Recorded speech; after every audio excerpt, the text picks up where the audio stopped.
Tout le monde sait que pour construire une belle et grande affaire et se créer les revenus désirés, il faut apprendre quelques savoir-faire. Certaines personnes ayant gardé l'esprit ouvert ont trouvé un savoir-faire qui s'appelle construire un rapport instantané qui fera décoller leur affaire en moins de 60 jours. La grande question est, croyez-vous que vous êtes à quelques mots et à 60 jours du moment où votre groupe va se mettre à croître de manière exponentielle? Vous devriez, car ce savoir-faire fait toute la différence du monde. Voyons d'abord l'histoire maintenant célèbre de Nancy et d'Albert. Comment une affaire peut décoller en appliquant les bons savoir-faire. Rappelons-nous l'histoire. Nancy et Albert ont été parrainés dans la même société par le même sponsor. Ils ont la même motivation, la même ancienneté en marketing de réseau, c'est-à-dire ils ont démarré ensemble, ils sont débutants. Ils vivent dans la même ville, ils ont le même âge, la même formation et le même nombre de contacts réalisés, etc. Et pourtant, il y a une grande différence. Nancy gagne de belles commissions, tandis qu'Albert ne gagne rien. Question, quelle est la différence? Et la réponse est le savoir-faire. Nancy sait quoi dire et quoi faire, et sait pourquoi, et Albert ne le sait pas. Du côté d'Albert, qui n'a pas appris ce qu'il faut dire et ce qu'il faut faire, la loi de Pareto va jouer contre lui. Sur 100 contacts ou 100 personnes contactées, seulement 20 voudront en savoir plus et en bout de course, Albert ne connectera qu'une ou deux décisions. Autant dire que le découragement le guette à tout instant, contrairement à Nancy, qui garde tout le temps le moral, puisque sur 100 contacts, environ 80 se montreront intéressés d'en savoir plus. Pourquoi? Eh bien, car Nancy applique dès le départ les savoir-faire du rapport instantané, qui lui permet de créer les bonnes conditions pour susciter la curiosité ou l'intérêt de ses contacts, sans déclencher leur filtre anti-vente. Ce qu'a bien du mal à maîtriser Albert, qui présente constamment tout de suite les avantages de ses produits et de son affaire, ce qui provoque 80 fois sur 100 un rejet de la part de son contact, à cause du filtre anti-vente.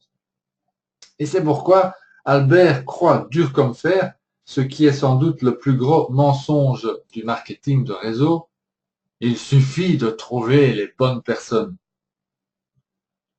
J'ai cru et répandu ce mensonge moi-même pendant longtemps par ignorance et parce que je voulais éviter le découragement parmi les gens de mon groupe et autour de moi. Alors pourquoi est-ce un mensonge? La réponse, c'est que toutes les personnes sont de bonnes personnes et elles sont partout, jusqu'à ce que nous ouvrions la bouche pour leur parler. Est-ce que vous voulez une preuve? Eh bien, la voici. N'est-il pas vrai que tout le monde, je veux dire toute personne saine d'esprit, veut une meilleure santé ou garder sa bonne santé, veut plus d'argent, veut plus de temps pour soi et sa famille, et veut des avantages fiscaux sur les revenus générés. Et qu'est-ce que nous offrons avec notre affaire? Eh bien, nous offrons exactement tout cela. Alors, pourquoi les gens nous disent non? Eh bien, car ils ne nous croient pas, car nous n'avons pas appris à présenter les choses correctement, c'est-à-dire à créer un prospect à la demande. Par exemple, voici, vous êtes à l'hôtel. Imaginons que vous êtes à l'hôtel et vous prenez l'ascenseur. Vous partez du parking en sous-sol et l'ascenseur s'arrête, vous êtes seul dans l'ascenseur et il s'arrête au rez-de-chaussée. Il y a un client de l'hôtel qui entre dans l'ascenseur, il est tout souriant, et en souriant, il vous demande bonjour, est-ce que cet ascenseur monte? Vous répondez, ben oui, l'ascenseur monte. Ouais. Même situation, le lendemain, même scène, mais cette fois-ci, c'est le frère jumeau de l'homme précédent qui entre, cette fois-ci, avec une mine renfrognée, le regard sombre, et il vous aboie au visage. Vous montez? Alors ma question, avec lequel de ces deux personnes avez-vous le plus envie de tenir une conversation? Le premier? Ben moi aussi, évidemment. Celui-là a créé un bon rapport avec vous, tandis que le deuxième a déclenché votre filtre anti-vente ou anti-agression, appelez ça comme vous voulez, En tout cas, il a déclenché quelque chose de négatif. Et qui a déclenché votre attitude de rapport ou de rejet dans les deux situations? Eh bien, ce sont les deux clients de l'hôtel. Nancy a donc appris à faire comme le premier client, c'est-à-dire à créer un bon rapport d'emblée avec son contact. C'est ce que nous allons apprendre à faire ici. Vous vous rappelez certainement du processus de prospection en 3 étapes. Créer l'intérêt, trier et fixer un rendez-vous pour montrer l'information. Ça, c'est la première étape. Ensuite, la deuxième étape, le prospect découvre l'information. Et en troisième lieu, la décision est collectée auprès du prospect. Quelles sont, parmi ces 3 étapes, celles qui sont sous votre maîtrise dans tout ce processus? La réponse, vous la connaissez, j'espère, c'est que vous ne maîtrisez entièrement que l'étape numéro 1. En effet, vous ne pouvez pas contrôler tous les détails de la manière dont le prospect prend connaissance de l'information. Et vous ne pouvez pas non plus contrôler sa décision finale. La seule chose que vous pouvez réellement contrôler, c'est votre manière de lui parler, pour que sa curiosité soit activée par ce que vous dites et ce que vous faites, et pour qu'il regarde l'information avec un maximum d'attention. C'est donc bien l'étape numéro 1 qui est la plus importante pour la réussite de votre affaire. Car, tout d'abord, c'est la seule qui peut réellement être maîtrisée en apprenant à dire et à faire les bonnes choses pour susciter l'intérêt chez votre contact. Et autre chose, si cette étape échoue, eh bien, il n'y aura tout simplement pas d'étape numéro 2 ni d'étape numéro 3, donc pas de décision prise, donc pas de décision positive, donc pas d'affaire. Et c'est de cela, exactement de cela, que souffre Albert.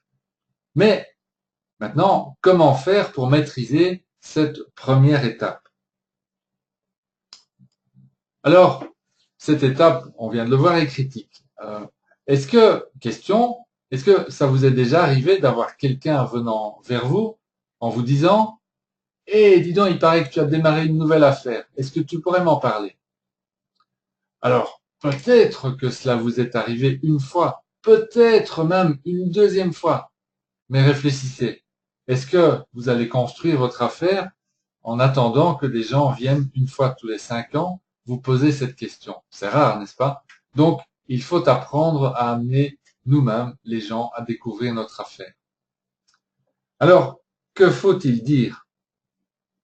Est-ce que vous diriez quelque chose comme « Eh, dis donc, cousin, est-ce que tu voudrais devenir un distributeur dans mon affaire ?» Bon, pas vraiment, je pense. Ou alors, vous pourriez essayer « Oh, dis donc, cousin, tu sais quoi, il y a une compagnie incroyable d'origine japonaise. Elle existe depuis 37 ans, elle est numéro 1 dans le monde. C'est un marché énorme dans 40 pays. Et tu sais, c'est vraiment facile. Il te suffit d'aller à 2 réunions par semaine, aller à 2 conventions. » Bon, vous avez vu, vous avez compris. Non, c'est certainement pas la bonne manière non plus. Ou alors, dernière tentative, en parlant d'un plan de compensation, tu sais, il faut vraiment que tu regardes ceci parce que au 37e niveau de profondeur d'un plan de compensation, si nous sommes un mardi et qu'il pleut dans au moins 4 départements, on touche double bonus sur la moitié de son groupe. Bon, voilà, ok, vous avez compris, c'est pas la bonne manière. Alors, comment faire? La réalité, on l'a dit, nous venons de le voir, c'est qu'à peu près tout le monde veut plus de temps, plus d'argent et une santé parfaite. Alors, pourquoi est-ce que les gens disent non? Eh bien, je vous le donne en mille, c'est parce qu'ils n'ont pas confiance en ce que vous leur dites. Les gens ont pris leur décision pratiquement dès que vous avez prononcé vos premiers mots. Ils ont pris leur décision sur quoi? Eh bien, sur la question que vous vous apprêtez à leur poser et qu'ils ne connaissent même pas encore. C'est-à-dire, aimeriez-vous en savoir plus? Le fait que les gens décident en quelques secondes sans même connaître l'information, est-ce que vous trouvez cela juste? Ben non. Par exemple, imaginez si vous êtes une dame, est-ce que cela vous est déjà arrivé lorsque vous avez vu pour la première fois un monsieur de vous dire tout de suite, sans même qu'il qu'il vous ait adressé la parole, bon, ce gars-là, c'est pas pour moi, je le veux pas, c'est pas un gars bien. Ou l'inverse. Alors, je suis sûr que c'est le cas. Alors, messieurs, je vous pose la question, est-ce que vous trouvez cela juste? Vous n'avez même pas encore eu le temps de faire votre présentation et vous êtes déjà jugé, rejeté ou, si vous avez de la chance, adopté. Autre exemple, est-ce que ça vous est déjà arrivé d'avoir un appel téléphonique en journée, chez vous à la maison ou sur votre portable, d'un télémarketeur? Alors, je vous pose la question, est-ce que, habituellement, vous avez pris la décision d'écouter ce qu'il va vous dire ou de ne pas écouter ce qu'il va vous dire avant même de savoir le sujet qu'il veut aborder avec vous? Alors, je suppose que si vous êtes comme moi, la réponse est oui. Et pourtant, est-ce que c'est juste pour le télémarketeur? Non, sans doute pas, mais c'est ainsi que sont les choses. Alors, maintenant, question supplémentaire, si vous faites cela aux autres, c'est-à-dire prendre des décisions avant même que les autres aient eu le temps de vous parler, est-ce que vous pensez pas que les gens vont faire la même chose vis-à-vis de vous? Ben oui, bien entendu. Alors, maintenant, la question est sur quoi les gens basent-ils leurs décisions s'ils décident avant même d'avoir les informations? Eh bien, la réponse est simple. Ils décident sur le rapport que vous aurez réussi à créer ou non avec eux dans les premières secondes du contact. Le rapport, alors qu'est-ce que c'est? Eh bien, c'est la relation harmonieuse que vous avez réussi à créer avec votre contact. Prenons l'exemple d'un jogger. Alors, mettons qu'il y en a un qui passe tous les jours devant chez vous. Et vous vous dites, j'aimerais bien courir avec lui. Donc, la prochaine fois qu'il passe devant chez vous, vous l'avez attendu et vous vous lancez à ses côtés. Si vous courez à la même vitesse que lui, vous pourrez lui parler. Par exemple, lui demander s'il est d'accord que vous l'accompagniez pendant quelques minutes. Et vous serez en harmonie avec lui. Il y a un rapport qui a pu s'établir. Si vous courez plus vite ou moins vite que lui, par contre, il n'y aura pas de rapport possible. Donc, pas de dialogue possible. Les gens ont aussi un rythme dans leur vie, comme un jogger. Alors, par exemple, les gens, toute personne, vous, moi, se lève le matin, va au travail, rentre à la maison, regarde la télévision, va au lit. Et le lendemain, se lève, va au travail, rentre à la maison, regarde la télévision, va au lit. Et le lendemain, à nouveau, se lève, va au travail, rentre à la maison, regarde la télévision, va au lit. Maintenant, de temps à autre, il y a une variation, bien sûr. Par exemple, si la femme de votre voisin rend visite à son père le mardi midi, ou fait du shopping ensemble avec sa voisine le samedi matin, etc. Donc, il y a des petites variations. Il pourrait aussi y avoir une activité à haute énergie pendant quelques heures. Je ne sais pas, une séance de sport une ou deux fois par mois. Mais globalement, il y a un certain rythme installé dans la vie des gens. Et si vous pensez à ce rythme comme à celui d'un jogger qui avance dans la vie, on peut voir facilement pourquoi la plupart des gens disent non si on les aborde de la mauvaise façon. Alors, une première façon de mal les aborder, c'est d'aller trop vite, de courir trop vite par rapport à son rythme. Alors, ça revient à dire ceci. Ça revient à ce, si vous dites à la personne, oh, vous savez, j'ai quelque chose qui va révolutionner votre vie, ça va chambouler tout ce qui existe dans votre existence, vous allez voir, ça va être magnifique. Ben, qu'est-ce qui se passe là? Ben, il y a toutes ces valeurs qui sont remises en cause d'un coup.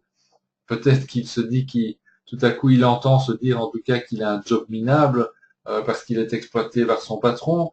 Il n'a pas de temps pour lui, il regarde trop la télévision, il roule dans une voiture vieille et obsolète, etc. Donc ça, évidemment, c'est un petit peu l'image de votre contact que vous écrasez contre un mur avec un camion de 30 tonnes. Il n'a aucune chance, évidemment, de s'intéresser à ce que vous lui dites. Vous courez trop vite. Vous pourriez aussi aller trop lentement, hein, en lui expliquant, en tentant de lui expliquer votre activité. Vous pourriez dire, tu sais, il y a 40 ans, une équipe de savants japonais se sont rendus compte que nous étions coupés de la Terre et du Soleil et ils se sont mis à réfléchir sur une solution possible, etc., etc. Donc vous voyez que là, vous êtes encore sur le bord du trottoir alors que lui, il est déjà de l'autre côté du parc.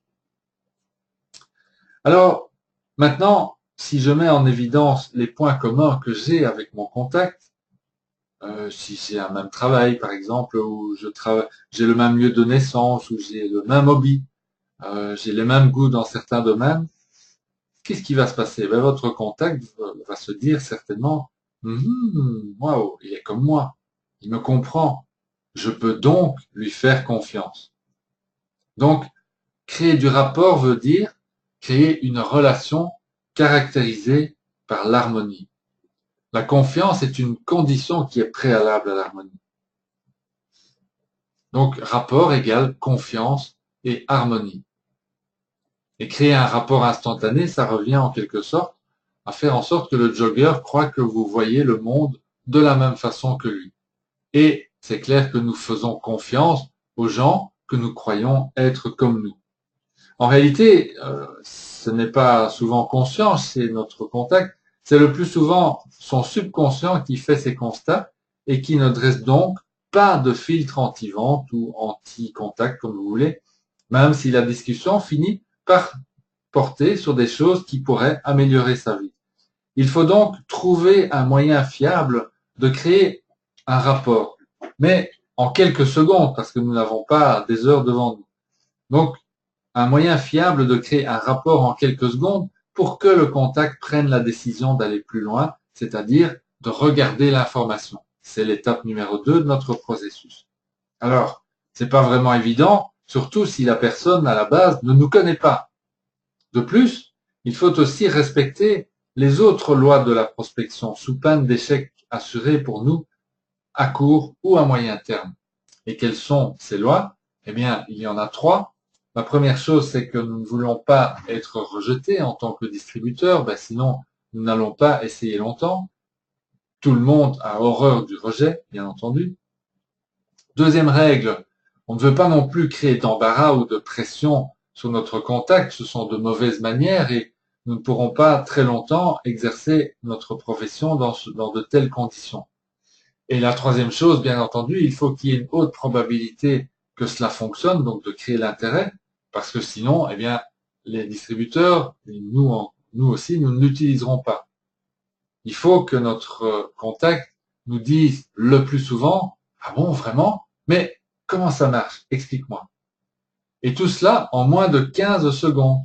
Il faut donc que notre interlocuteur soit prêt à acheter et prêt à vous rejoindre. Alors, pas prêt à acheter des produits ou prêt à vous rejoindre dans votre affaire, ça dépend du stade d'avancement de votre information, mais je veux dire prêt à acheter votre prochaine suggestion et prêt à vous rejoindre sur vos idées, dans vos idées.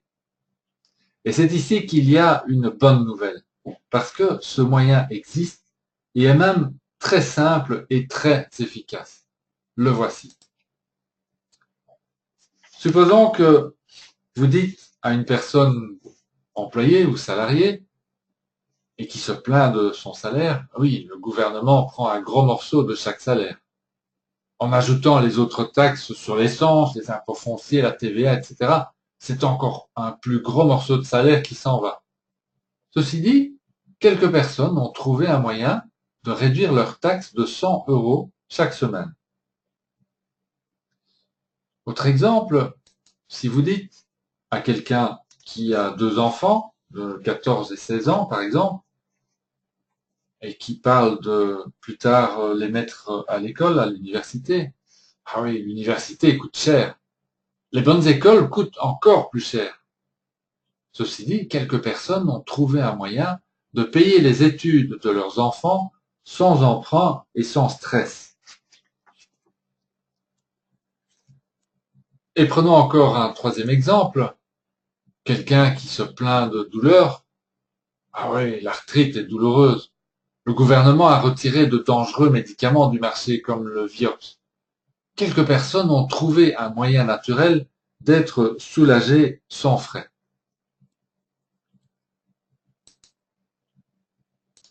Les 3 exemples que je viens de vous donner s'appellent des allumes-feu. Voici ce qui se passe pour la personne et surtout au niveau de son subconscient. En fait, l'esprit conscient, notre esprit conscient utilise en moyenne 2000 synapses, sont des connexions nerveuses, pour une pensée. Et pendant ce temps-là, le subconscient en utilise beaucoup plus. 4 millions de synapses pour une pensée, cette même pensée, et il n'oublie jamais rien. Maintenant, il y a 2 filtres dans le subconscient de chaque personne. Vous, moi, toute personne que nous croisons sur la planète. Premier filtre, est-ce que ce qui se passe là, maintenant, ici, est-ce que cela va me tuer? Si c'est le cas, eh bien, il y a évidemment des réactions qui se déclenchent. Si par exemple vous entendez des bruits suspects dans la rue pendant que vous êtes en train d'écouter cet enregistrement, eh bien, votre attention se détournera de cet enregistrement pour se focaliser sur les bruits suspects que vous venez d'entendre. C'est tout à fait naturel. Et le deuxième filtre, c'est la question sous-jacente, est-ce que cette personne veut me vendre quelque chose? Parce que si c'est le cas, le subconscient va automatiquement réagir et fermer l'information. Alors, maintenant, revoyons la construction d'un allume-feu. Il est fait en 3 parties. Première partie, un fait indiscutable et universellement reconnu. Par exemple, l'université est chère. Et puis, un deuxième fait, tout aussi indiscutable et universellement reconnu, les bonnes écoles sont encore plus chères.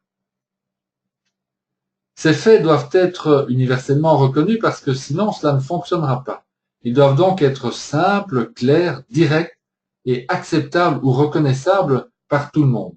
Par exemple, si vous dites les bonnes écoles sont réservées à une élite, vous avez là un fait qui n'en est pas vraiment un, mais plutôt une affirmation qui est sujette à débat et où certaines personnes seront d'accord et d'autres pas.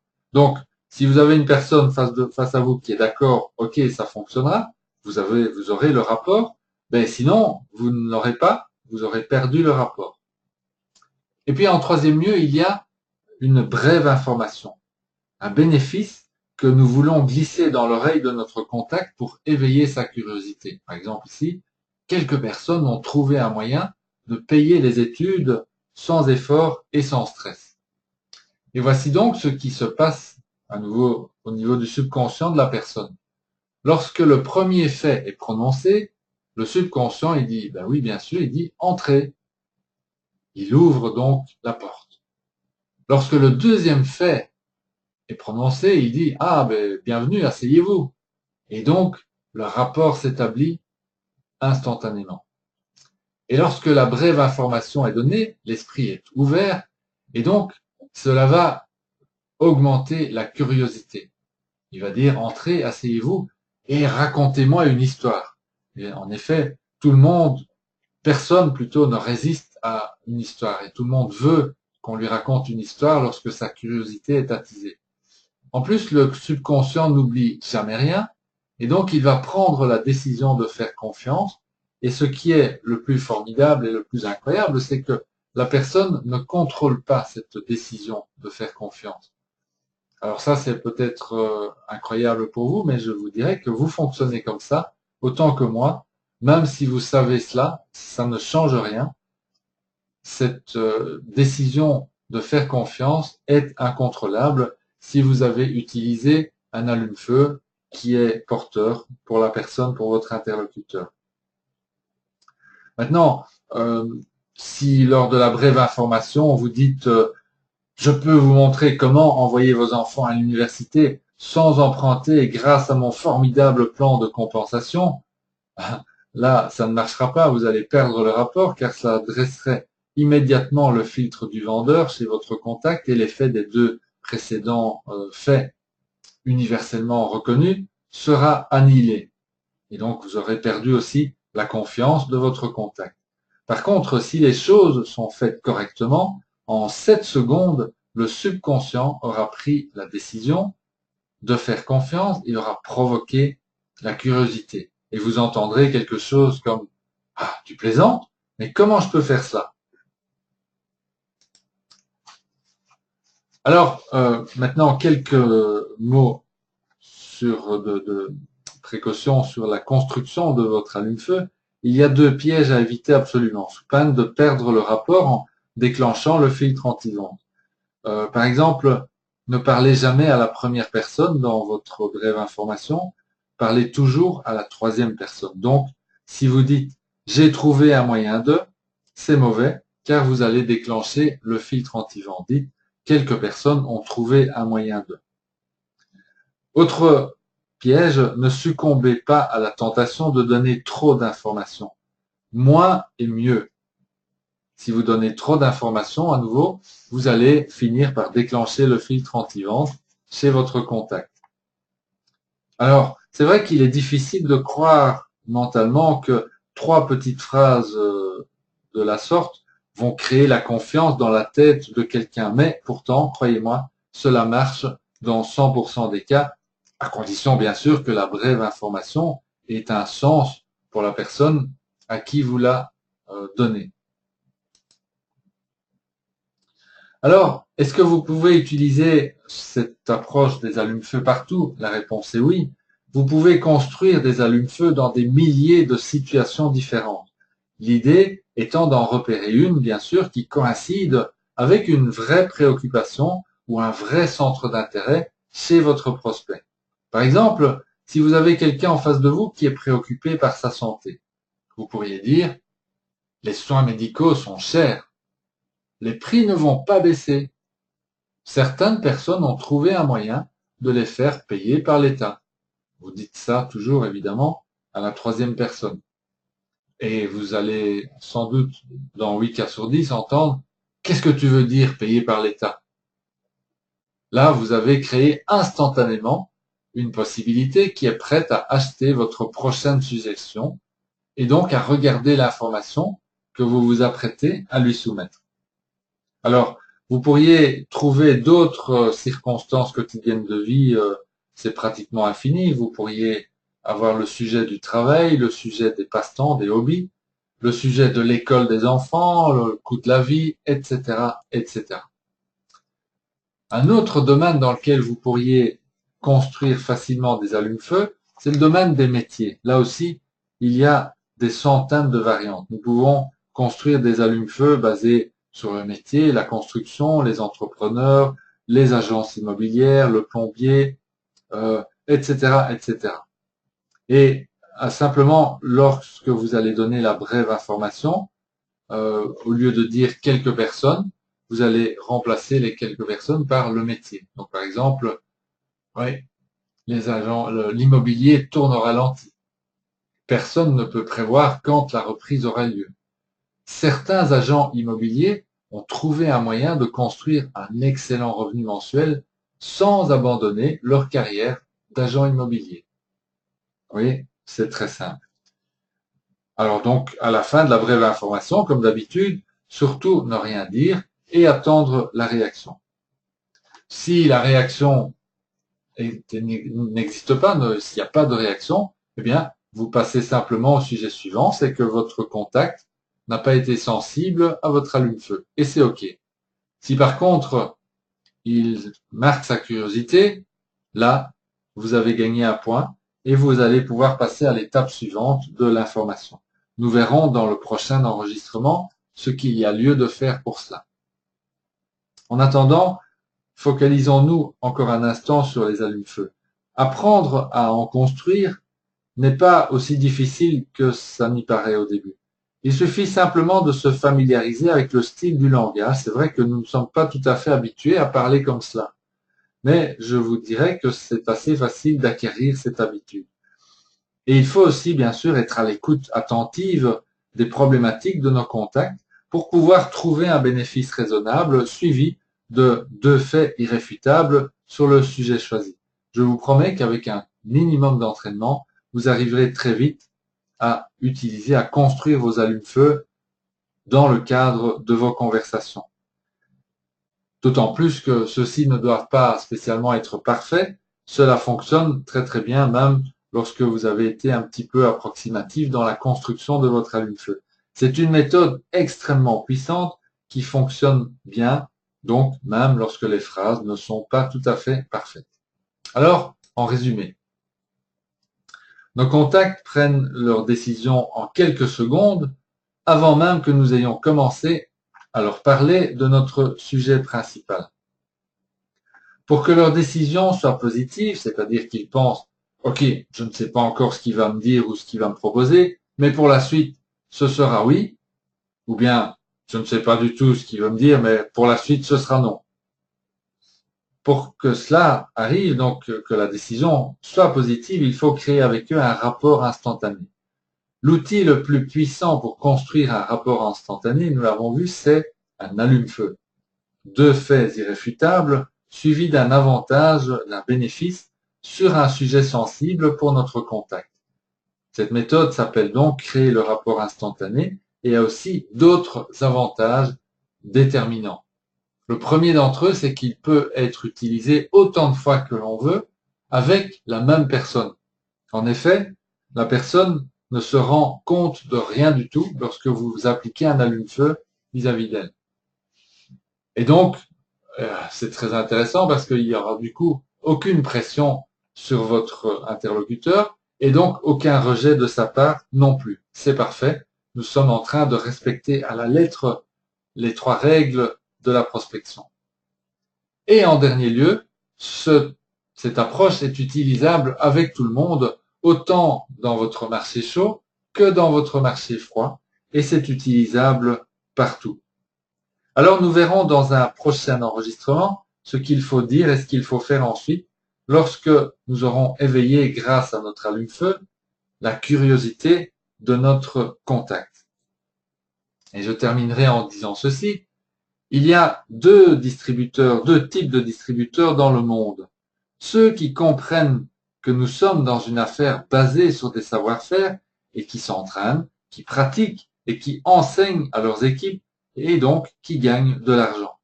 Et puis, il y a ceux, les distributeurs, qui ne croient pas ou qui ne savent pas qu'il s'agit d'une affaire basée sur des savoir-faire et qui, comme Albert, pataugent et n'ont aucun résultat concret. Alors ma question c'est, dans quelle catégorie de distributeurs vous voyez-vous ?